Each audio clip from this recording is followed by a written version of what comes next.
Now, Ukrainian Foreign Minister Dmytro Kuleba has called on the West to completely suspend trade with Russia. Speaking at the World Economic Forum in Davos, he said the world should stop buying Russian goods and services because every dollar and euro that Russia makes upholds the Putin regime. He also said Russia is trying to blackmail the international community by offering to unblock Black Sea ports in return for relaxed sanctions. Here's what Kuleba had to say.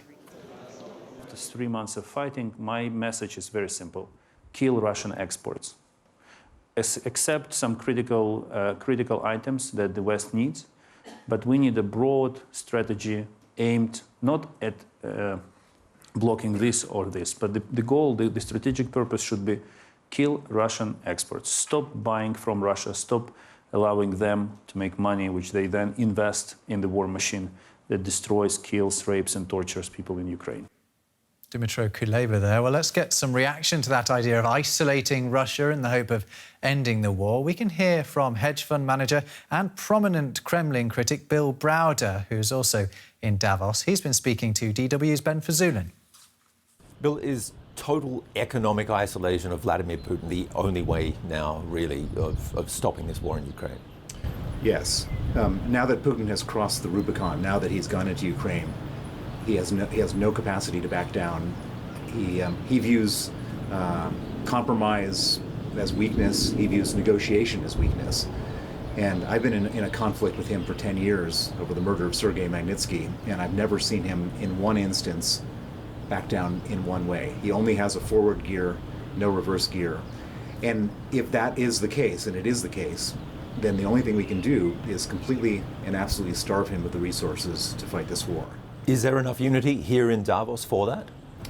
At the moment there is, but the real problem that we face here in Davos is that we're going to be at this war probably for a long time. There's going to be a situation where, 6 months or a year from now, people are going to be suffering from higher oil prices, higher gas prices, higher food prices, and they're going to be less concerned about watching these atrocities on their screen and more concerned about paying their bills. And then the question is, will this unity maintain?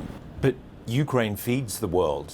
It's Europe's breadbasket. I mean, surely stopping the war would solve this looming food crisis. There's no question, and it's not just Europe anymore. We also have India, Bangladesh, Egypt, many countries in Africa that are all completely dependent on food, and there will be countries, there'll probably be more deaths in Africa from starvation than there will be deaths from Russian bombs in Ukraine. And the real irony is that the whole world is not surrounding Putin. It's just Europe, the United States, Canada, Australia, and Japan. And I think there's an American expression, it's like the turkeys voting for Thanksgiving. Everybody should be on the side of Ukraine. Everybody should be on the side of Zelensky. We should clear the waters of the Black Sea so that all the food can be exported and the food prices can then go back to a normal level. From your experience in Russia, what sort of Russia is all of this now going to create in the future? What sort of Russia? Well, at the moment, we're going into a North Korea Russia. This is going to be a totally isolated country. This is going to be a pariah state. It's going to be a war country. It's going to be a poor country. And it's going to be a radicalized country. And I don't think you can put the genie back into the bottle. I think that there's a lot of people say, if Putin were to die today, would all the problems end? And I think that now that he's stirred the pot and gotten everybody into this crazed anger, I don't know how you get rid of that. And Ukraine's future? Well, Ukraine's got a good future if they can defeat Russia.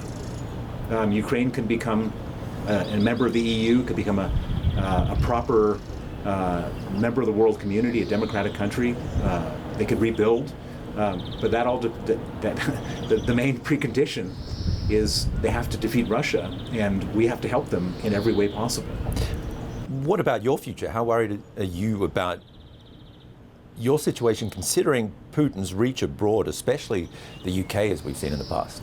It's not just the UK. They've come after me here in Switzerland. 2 years ago, I was coming to Davos, and I was warned by the British security services that they had received a warning from their Swiss counterparts that there was going to be a Russian attempt on my life. These people aren't messing around. On one hand, I'm in a better position than I was before because the West has now said we're not going to do anything to cooperate with Russia on legal assistance, etc. On the other hand, the Russians are now in a a desperate situation. All bets are off. No restraint. Do whatever they can do, and so I would say more or less I'm in a much more dangerous situation. Bill Browder, hedge fund manager, political activist, and one of Russia's most wanted men. Thank you very much. Thank you.